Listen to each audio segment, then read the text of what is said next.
¿Cuáles son las etapas de un duelo? Las etapas... O sea, ¿existen como Sí, totalmente. múltiples? ¿Cuánto duran cada una? Totalmente. Las etapas del duelo, empezamos por la negación, ¿ok? Después, son 5 etapas que marca la doctora Kubler-Ross, que es pionera de la tanatología. Son 5 etapas, incluso no te las voy a decir lineales, como ella las marca, porque la verdad no las seguimos lineales. Transitamos por ellas de una forma arriba y abajo, ¿no? Hasta llegar a la aceptación. Pero la primera etapa es la negación. Cuando te avisan que alguien fallece, lo primero que dices, no, es tu primera impresión, ¿no? Y bueno, no me quiero enfocar en que una pérdida es solo un fallecimiento, porque puede ser la pérdida de un miembro, un divorcio, la pérdida de un trabajo, la pérdida de una ilusión. Uy. Incluso en los niños, la pérdida de un juguete o hasta la pérdida del chupón. Sí, que a lo mejor como adultos no lo vemos como una pérdida, pero para un niño ya lo está marcando, ¿ok? Y como adultos minimizamos ese dolor. Imagínate, ay, se le perdió el chupón, está histérico porque se le perdió el chupón, pero no pasa nada, le compramos otro. Pero no nos damos cuenta lo que significaba ese artículo para ese bebé. Sí, por el apego, ¿no? Totalmente. Y eso mismo pasa con nosotros los adultos, incluso con los adolescentes, cuando pierden, y lo voy a poner entre comillas, ¿no? Una amistad, el noviecillo, un libro, un diario, una ropa, ¿sí? Normalmente decimos, ay, ya, o sea, no te claves. Era solo y no era, o sea, el artículo a veces es, el apego que tiene el artículo tiene mucho que ver para cada uno de nosotros. Y quiero regresar entonces, es primero, no puede ser, sería la primera etapa del duelo, la negación, ¿ok?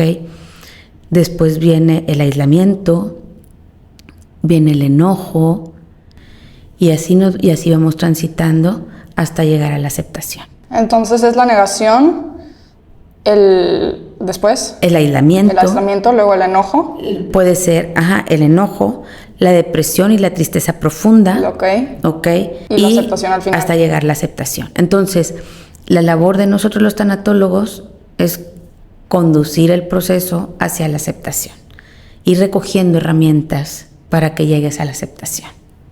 Eso es en sí nuestro trabajo, dar el acompañamiento. ¿Y cuáles son los tipos de duelos? O sea, ¿existen diferentes como categorías? Porque me imagino que no vas a trabajar un novio de la misma forma que vas a trabajar a un pariente que se te murió, o a un artículo que perdiste, o inclusive, por ejemplo, a una mascota que perdiste. O sea, obviamente sí vas a sentir emociones, pero me imagino que la magnitud va a ser muy diferente, ¿no? Fíjate que sí hay diferentes tipos de duelo, pero la magnitud siempre es la misma. Uy. ¿Y por qué es la misma? Porque tiene mucho que ver el significado que la persona, la mascota, el artículo, la ilusión, el trabajo, tuvo que ver o fue para mí, ¿no? Igual se pudieran manejar los duelos yo nada más te pondría 2 tipos de duelos. Okay. El duelo y el duelo no permitido.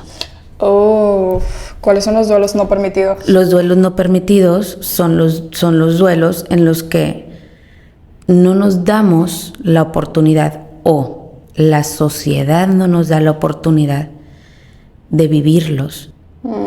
Te puedo mencionar muchos, pero uno de ellos lo mencionaste, la mascota, que hoy por hoy doy gracias a la sociedad que le están dando la importancia, porque la importancia no la tiene el artículo. Sí.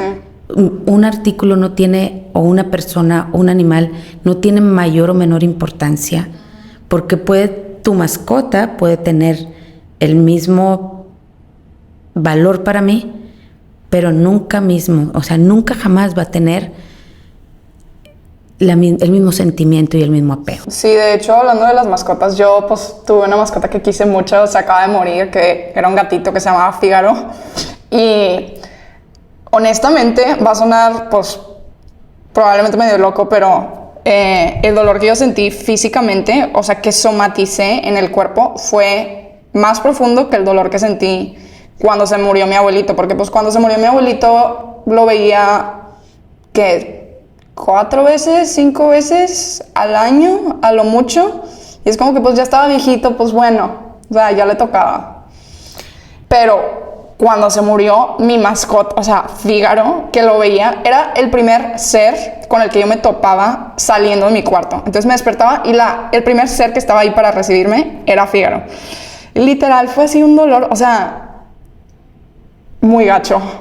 Pero pues como yo medito, dije, pues bueno, no lo voy a juzgar el dolor, ahí está la emoción, vamos a dejar que pase la energía. Y yo me iba a caminar de que a Chipinque, y lo que hacía era pues nada más sentir el dolor físico, y fueron como 3, 4 días así de meditaciones, nada más. ¿Y lloraste? Lo sentí, sí lloré. Sí lloré, sí me acuerdo, sí lloré, o sea, cuando le hicimos la eutanasia, sí lloré mucho.